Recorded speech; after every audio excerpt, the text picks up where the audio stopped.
Hello students, कैसे हो। मैं संदीप शर्मा और आप देख रहे हो मेरा यूट्यूब चैनल बिक्स इंस्टीट्यूट, जिस पे आपका स्वागत है।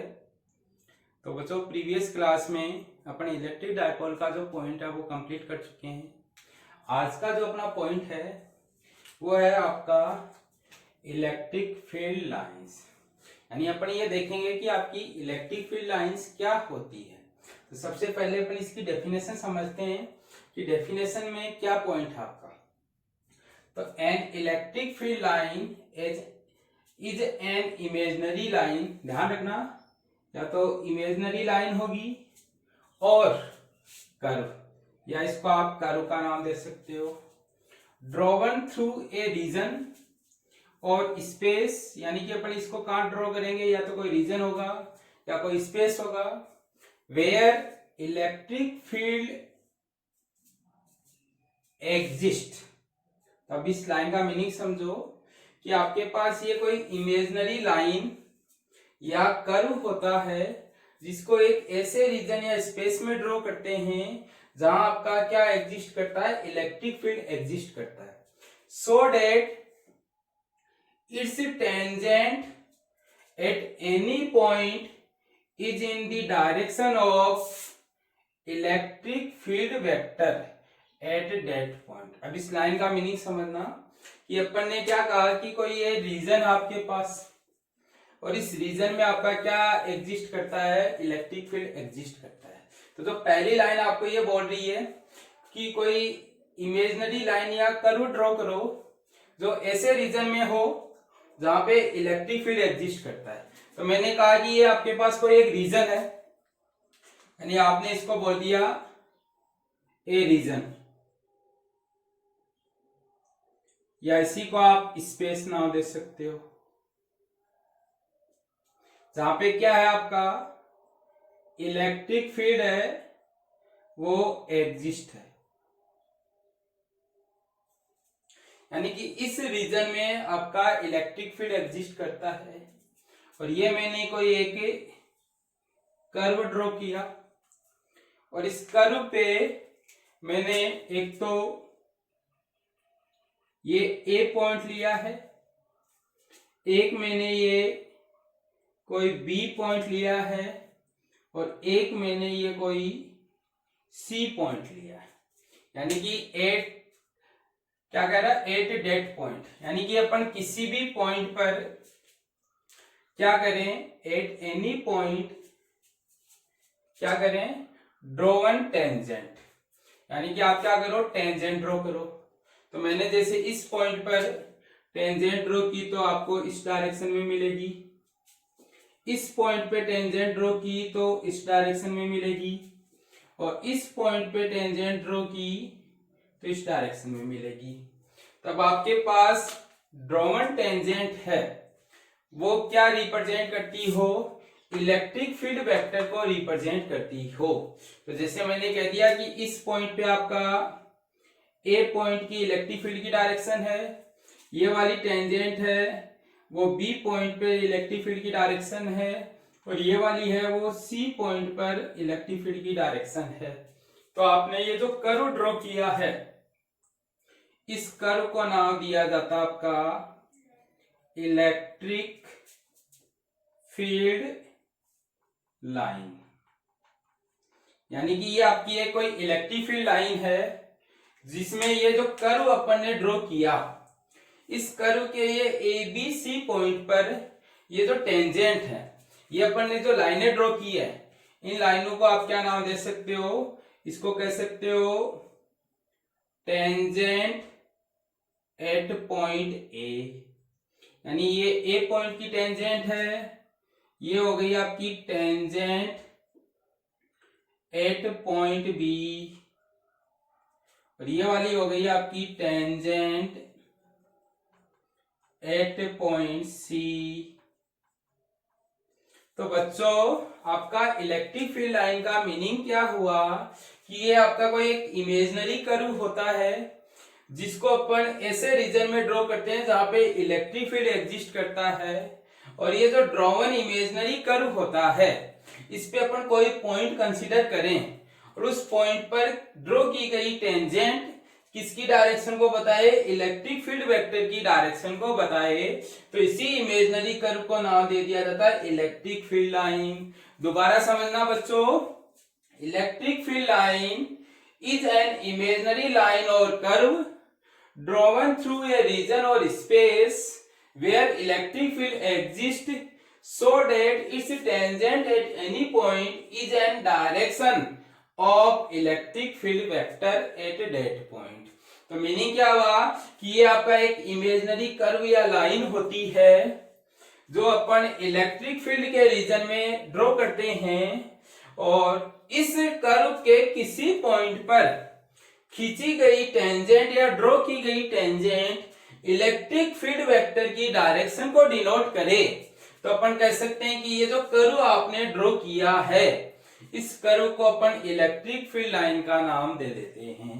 दोबारा सुन लेना बच्चों, इलेक्ट्रिक फील्ड लाइन आपका एक ऐसा कर्व होता है जिसको अपन एक ऐसे रीजन या स्पेस में ड्रॉ करते हैं जहां आपका इलेक्ट्रिक फील्ड एग्जिस्ट करता है, और ड्रॉ किया गया इमेजिनरी कर्व पे अगर अपन कोई पॉइंट कंसीडर करें और उस पॉइंट पर खींची गई टेंजेंट, जैसे ये वाली टेंजेंट, ये टेंजेंट, ये टेंजेंट इलेक्ट्रिक फील्ड वेक्टर की डायरेक्शन को डिनोट करे, तो अपन कहेंगे कि ये इमेजिनरी कर्व क्या कहलाएगा, आपका इलेक्ट्रिक फील्ड लाइन कहलाएगा।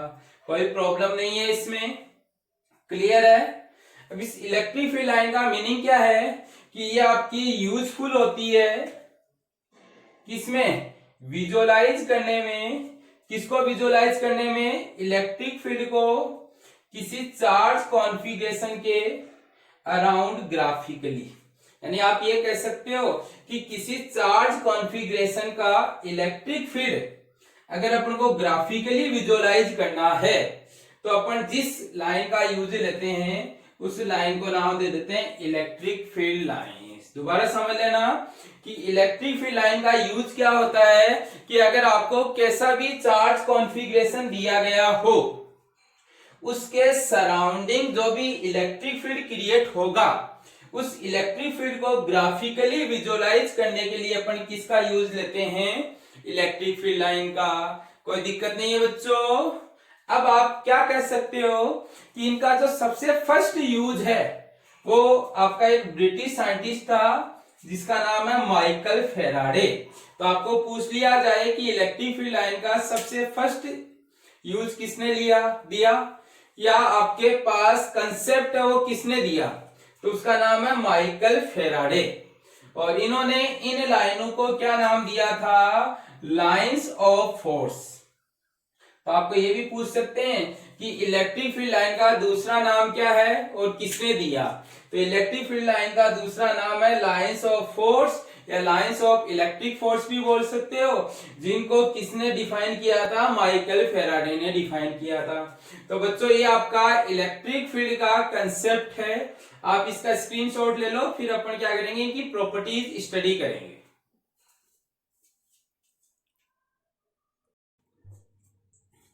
तो स्टूडेंट्स अब अपन क्या देखते हैं कि आपकी जो इलेक्ट्रिक फील्ड लाइंस हैं इनकी क्या प्रॉपर्टीज होती है। तो फर्स्ट प्रॉपर्टी आपकी कि field lines always originate from positive charges and terminates at negative charges. कहने का मीनिंग क्या हो गया आपके पास कि आपकी इलेक्ट्रिक फील्ड लाइन है वो हमेशा पॉजिटिव चार्ज से स्टार्ट होगी और नेगेटिव चार्ज पे एंड होगी। अब देखते हैं कैसे। तो ये आपके पास है कोई प्लस क्यू चार्ज है और इस प्लस क्यू चार्ज को अपन अभी केस ले रहे हैं सिंगल चार्ज का। तो सिंगल चार्ज का अगर अपन केस लेते हैं तो सिंगल चार्ज में अपन कह सकते हैं कि अगर चार्ज पॉजिटिव है तो ये इलेक्ट्रिक फील्ड लाइंस इससे क्या होगी, स्टार्ट होगी। तो इस तरीके से आपकी ये इलेक्ट्रिक फील्ड लाइन है। अभी अपन ने इनकी डायरेक्शन डिनोट नहीं की है। तो ये आपको ये बोलता है कि अगर आपके पास Q कैसा है, ग्रेटर देन 0, और Q ग्रेटर देन 0 होने का मीनिंग कैसा है, पॉजिटिव है, तो आपको एरो के साइन यूज में लेने हैं आउटवर्ड। ध्यान रखना बच्चों, अगर पॉजिटिव चार्ज है तो इलेक्ट्रिक फील्ड लाइन क्या होगी, और स्टार्ट होगी। तो आप यहां से ये कह सकते हो कि यहां क्या हो रही है, ओरिजिनेट। सेकंड, अगर यही चार्ज में आपका कैसा ले लेता हूं, नेगेटिव चार्ज ले लेता हूं। अब नेगेटिव चार्ज को आप ऐसे लिख सकते हो कि आपका जो चार्ज है वो लेस देन जीरो है, और लेस देन जीरो होने का मीनिंग आपका कैसा चार्ज है, नेगेटिव चार्ज है। तो नेगेटिव चार्ज पे जो इलेक्ट्रिक फील्ड लाइन की डायरेक्शन होगी वो आपको इस तरीके से डिनोट करनी है कि आपकी जो इलेक्ट्रिक फील्ड लाइन है वो नेगेटिव चार्ज पे आके क्या होती हो, टर्मिनेट होती हो। तो आप यहां से ये कह सकते हो कि अगर आपका पॉजिटिव चार्ज है तो डायरेक्शन ऑफ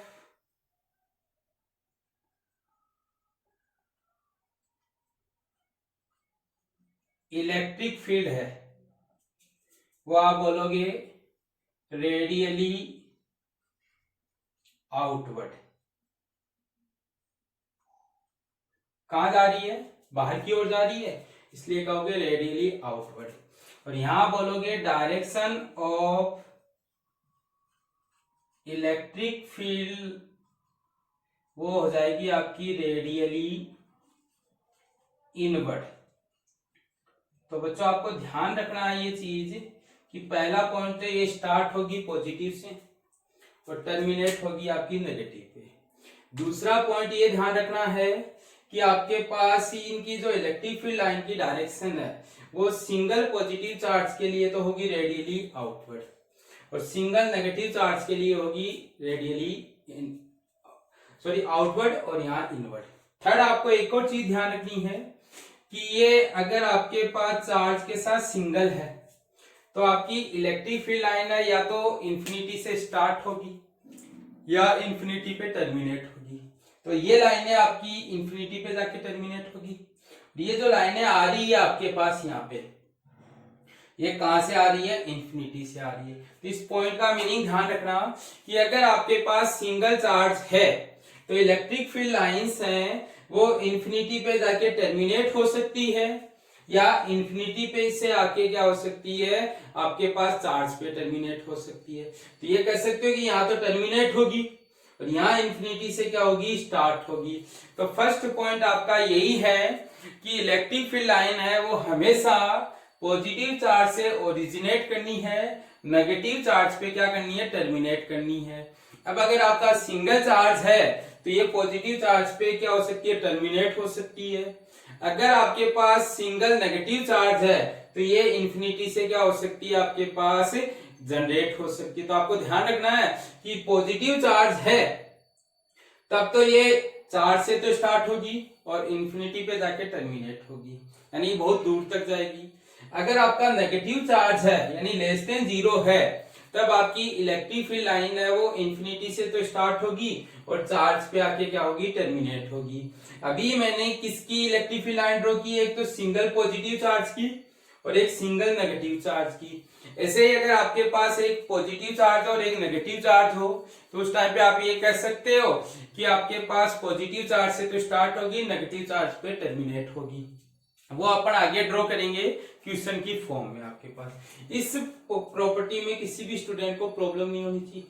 सेकंड प्रॉपर्टी आपको ये कहती है कि जो इलेक्ट्रिक फील्ड लाइन है इनको कंटिन्यूअस कर्व कंसीडर करते हैं और इनमें कोई भी ब्रेक एग्जिस्ट नहीं करता।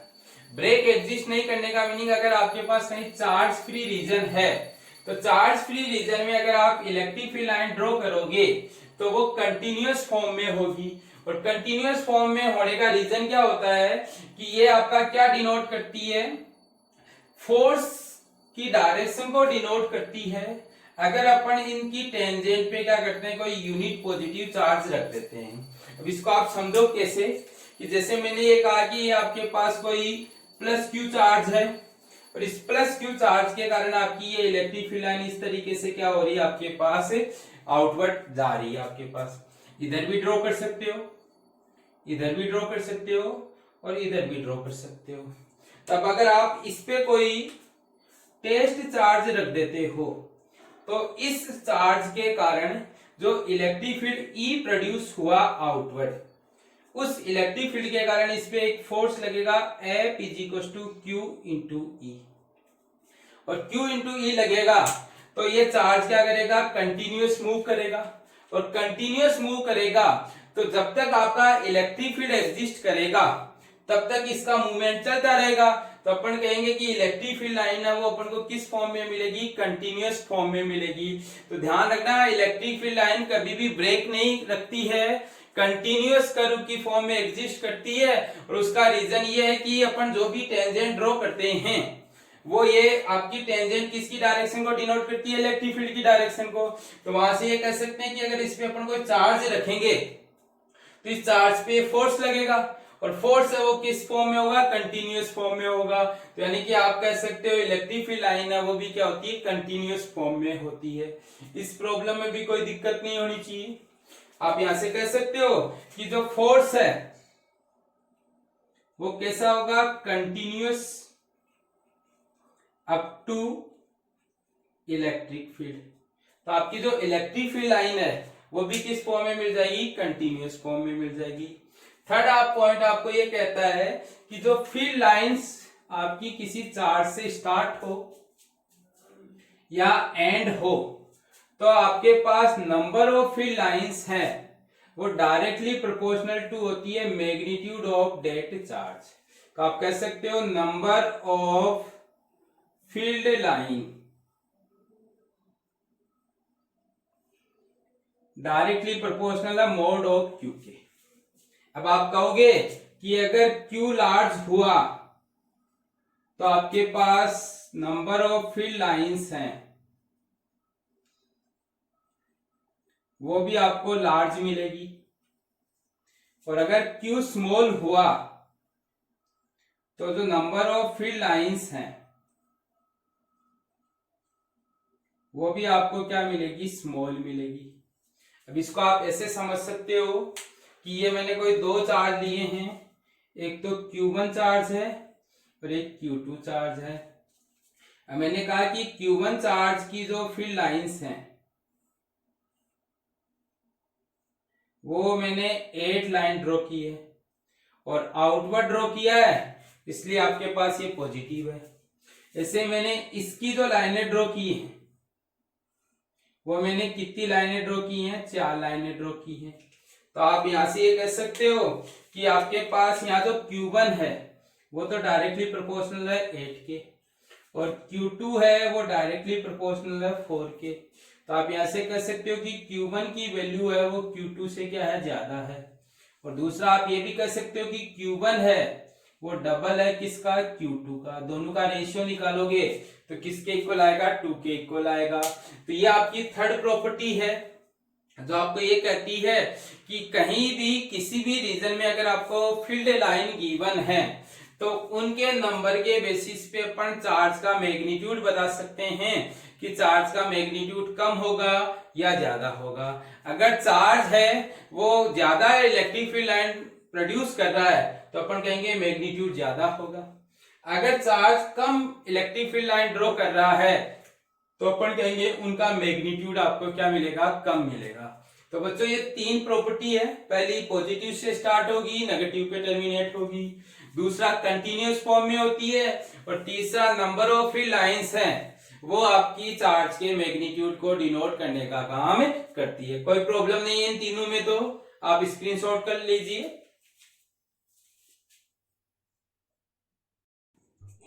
बच्चों आपकी नेक्स्ट 3 प्रॉपर्टीज है, 4th, 5th और 6th, जिनमें आपकी 4th और 5th प्रॉपर्टी है वो बहुत ज्यादा इंपॉर्टेंट प्रॉपर्टी है।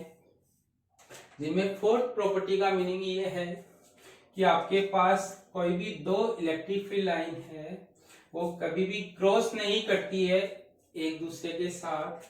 अगर क्रॉस किया तो आपके पास क्रॉसिंग पॉइंट पर इंटेंसिटी की 2 डायरेक्शन हो जाएगी जो कभी भी पॉसिबल नहीं है। इसको आप ऐसे समझो कि मैंने एक तो ये इलेक्ट्रिक फील्ड लाइन ड्रॉ की और एक ये इलेक्ट्रिक फील्ड लाइन ड्रॉ की। अब आप इस फिगर को देख रहे हो कि सर इस पॉइंट पे 2 क्रॉसिंग हो रही है, तो अगर एक टेंजेंट तो ड्रॉ करूं मैं इस कर्व पे तो ये आएगी, और एक टेंजेंट है वो आपके पास ये आएगी इस तरीके से। अब यहां देख रहे हो तो इस P पॉइंट पर इलेक्ट्रिक फील्ड की two directions of electric field, और two direction of electric field है वो कभी भी प्रैक्टिकली क्या नहीं हो सकती, पॉसिबल नहीं हो सकती। तो ध्यान रखना है कोई भी दो इलेक्ट्रिक फील्ड लाइन है वो कभी भी एक दूसरे के साथ क्या नहीं करती है, इंटरसेक्ट नहीं करती है। अगर इंटरसेक्शन हो गया तो आपके पास दो डायरेक्शन होगी दो टेंजेंट के कोरस्पॉन्डिंग, जो कभी भी प्रैक्टिकली पॉसिबल नहीं हो सकती। क्लियर है बच्चों? फोर्थ प्रॉपर्टी इंपॉर्टेंट प्रॉपर्टी है, ध्यान रखना है इसका रीजन कि अगर इंटरसेक्ट कर गई तो दो डायरेक्शन होगी इंटरसेक्टिंग पॉइंट पे, जो कभी भी प्रैक्टिकली पॉसिबल नहीं हो सकती। नेक्स्ट फिफ्थ प्रॉपर्टी है वो भी इंपॉर्टेंट है, और वही आपको ये बोलती है कि आपके पास इलेक्ट्रिक फील्ड लाइन है वो कभी भी क्लोज्ड लूप फॉर्म नहीं करती। और क्यों नहीं करती? क्योंकि इनका स्टार्टिंग और एंडिंग पॉइंट कभी भी किसी सेम चार्ज पे पॉसिबल नहीं हो सकता। आप देख सकते हो कि अगर मैं प्लस क्यू चार्ज लूं तो इस प्लस क्यू चार्ज से इस तरीके से इलेक्ट्रिक फील्ड लाइन निकल तो जाएगी, पर कभी भी इस तरीके से घूमकर टर्मिनेट नहीं होगी। ये कभी भी पॉसिबल नहीं हो सकता। ऐसे अगर नेगेटिव चार्ज लूं तो इस तरीके से इस पे आ तो जाएगी, पर घूमकर कभी भी ऐसे बाहर की ओर नहीं जाएगी। तो आप ये कह सकते हो कि ना तो कोई इलेक्ट्रिक फील्ड लाइन है वो एक ही चार्ज से स्टार्ट हो सकती और एक ही चार्ज पे एंड हो सकती, या किसी एक चार्ज पे टर्मिनेट होके फिर वापस वहां से ओरिजिनेट हो जाए, ये पॉसिबल नहीं है। तो आपको ध्यान रखना है कि electric field line close loop form नहीं करती। उसका रीजन ये है कि कभी भी वो स्टार्टिंग और एंडिंग पॉइंट है वो सेम चार्ज पे नहीं होता। पॉजिटिव चार्ज से स्टार्ट होती है, नेगेटिव चार्ज पे टर्मिनेट होती है। यहां से अपन देख रहे हैं कि कभी भी आपका पॉजिटिव और नेगेटिव चार्ज से पे स्टार्ट होकर टर्मिनेट नहीं हो सकती, यानी कि उनका स्टार्टिंग और एंडिंग पॉइंट डिफरेंट होने के कारण कभी भी ये वाले केस पॉसिबल नहीं हो सकते। तो ध्यान रखना कि आपके पास जो इलेक्ट्रिक फील्ड लाइन है वो कभी भी क्लोज्ड लूप फॉर्म नहीं करती। नेक्स्ट प्रॉपर्टी है वो आपको ये बोलती है कि इलेक्ट्रिक फील्ड लाइन में एक तो लॉन्गिट्यूडनल टेंशन एग्जिस्ट करता है और एक आपके पास क्या होता है, लेटरल प्रेशर होता है। अगर किसी इलेक्ट्रिक फील्ड लाइन में लॉन्गिट्यूडनल टेंशन अवेलेबल है तो अपन कहेंगे कि वो चार्जेस कैसे चार्जेस हैं, अनलाइक चार्जेस हैं। और अगर लेटरल प्रेशर एग्जिस्ट करता है तो अपन कहेंगे कि वो कैसे चार्जेस हैं, लाइक चार्जेस हैं। अब कैसे वो समझो, अभी पहले अपन लॉन्गिट्यूडनल टेंशन की बात कर रहे हैं, तो लॉन्गिट्यूडनल टेंशन में जैसे मैंने क्या किया, एक प्लस लिया और एक माइनस लिया मैंने। अब इन दोनों चार्जेस की मैं अगर इलेक्ट्रिक फील्ड लाइन ड्रॉ करूं तो आप कह सकते हो कि सर पॉजिटिव चार्ज की इलेक्ट्रिक फील्ड लाइन ऐसे आउटवर्ड होती है और नेगेटिव चार्ज की इलेक्ट्रिक फील्ड लाइन है वो इस तरीके से हम फर्स्ट प्रॉपर्टी में पढ़ के आए, इनवर्ट होगी। अब जैसे इसकी ये वाली फील्ड लाइन ऐसे बाहर की ओर निकलेगी तो ये वाली जो फील्ड लाइन है इसको क्या करेगी, अट्रैक्ट करेगी, और अट्रैक्ट करेगी तो ये लाइन इस तरीके से बेंड होगी और इस तरीके से बेंड होगी तो यहां से तो स्टार्ट हुई और यहां के टर्मिनेट हो गई। ऐसे ये वाली फील्ड लाइन ऐसे स्टार्ट होगी और ऐसे टर्मिनेट होगी। ऐसे ये वाली लाइन ड्रॉ करूंगा मैं तो यहां से ऐसे स्टार्ट हो रही है और यहाँ पे टर्मिनेट हो रही है। तो आपके पास क्या है कि ये वाली लाइन इसको खींच रही है, ऐसे कहें कि इस चार्ज के कारण इस पे क्या लग रहा है, अट्रैक्शन लग रहा है, और अट्रैक्शन लग रहा है तो इसमें क्या क्रिएट हो गया, आपका लॉन्गिट्यूडनल टेंशन क्रिएट हो गया। और लॉन्गिट्यूडनल का मीनिंग है अलोंग दी लाइन, तो यानी कि ये आपके पास इसमें हमेशा क्या होता है, एक टेंशन क्रिएट होता है। और टेंशन अगर लॉन्गिट्यूडनल टेंशन है तो अपन कहेंगे टू अनलाइक चार्जेस हैं, या ऐसे कह सकते हो कि अगर दो अनलाइक चार्ज हैं तो उनमें कौन सा टेंशन क्रिएट होगा, लॉन्गिट्यूडनल टेंशन क्रिएट होगा। तो फोर्थ प्रॉपर्टी की फर्स्ट, सिक्स्थ प्रॉपर्टी की फर्स्ट लाइन का मीनिंग ध्यान रखना कि अगर दो लाइनों के बीच में लॉन्गिट्यूडनल टेंशन है तो अपन कहेंगे कि वो दोनों लाइनें दो अनलाइक चार्जेस की हैं। ऐसे ही अगर मैं एक तो लूं आपका दोनों चार्ज को प्लस लूं, और अब इनकी इलेक्ट्रिक फील्ड लाइन ड्रॉ करूं तो इसकी इलेक्ट्रिक फील्ड लाइन है वो इस तरीके से आउटवर्ड होगी, ऐसे इसकी इलेक्ट्रिक फील्ड लाइन है वो इस तरीके से आउटवर्ड होगी। अब अपन को पता है इन दोनों में रिपल्सन होगा, और रिपल्सन होगा तो इसकी लाइन इस तरीके से बेंड होगी, इसकी लाइन भी इस तरीके से बेंड होगी, ऐसे इसकी लाइन बेंड होगी,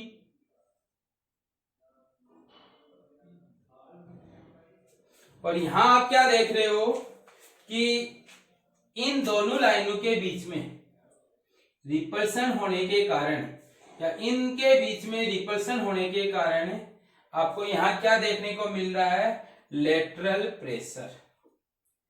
तो आपको ध्यान रखना है अगर कोई भी दो लाइनों के इलेक्ट्रिक फील्ड लाइनों के बीच में लेटरल प्रेशर है तो आप कहोगे कैसे चार्ज है, लाइक चार्ज है। यही अगर मैंने ये कह दिया कि दो चार्ज है या दो लाइनों के बीच में लॉन्गिट्यूडनल टेंशन है तो अपन कहेंगे कैसे चार्ज है, आपके अलाइक चार्जेस हैं। तो आपको ध्यान रखना है कि अलाइक चार्जेस की इलेक्ट्रिक फील्ड की लाइंस के बीच में आपको लॉन्गिट्यूडनल टेंशन देखने को मिलेगा, और अगर आपके पास लाइक चार्जेस हैं तो उनकी इलेक्ट्रिक फील्ड लाइन के बीच में आपको लेटरल प्रेशर देखने को मिलेगा। लॉन्गिट्यूडनल में अलोंग दी लाइन होगा, यानी कि ये होगा अलोंग दी लाइन। ऐसे ही अगर लॉन्गिट्यूडनल लेटरल की बात हो रही है तो आपको ध्यान रखना कि लेटरल जो प्रेशर है वो कैसे मिलेगा आपको, परपेंडिकुलर टू दी लाइन। ये दोनों लाइनों का मीनिंग भी समझ लेना कि यहाँ आपका प्रेशर है वो परपेंडिकुलर है, यहाँ आपका जो टेंशन है वो अलोंग दी लाइन है आपके पास। तो इस तरीके से ये आपकी 6 प्रॉपर्टीज है इलेक्ट्रिक फील्ड लाइन की। नेक्स्ट आपकी जो प्रॉपर्टीज है वो अपन इसके पार्ट 2 में क्या करेंगे, स्टडी करेंगे। किसी बच्चे को अगर किसी प्रॉपर्टी में कोई दिक्कत हो तो वो मेरे को कमेंट सेक्शन में कमेंट करके जरूर पूछे ताकि उसको ये प्रॉपर्टीज क्लियर हो। तो इसमें प्रॉपर्टी नंबर 4 और प्रॉपर्टी नंबर 5 को मेनली फोकस करके और इसको अच्छे से लर्न कर लेना। आपके पास क्लियर है, स्क्रीनशॉट ले लीजिए। Thank you.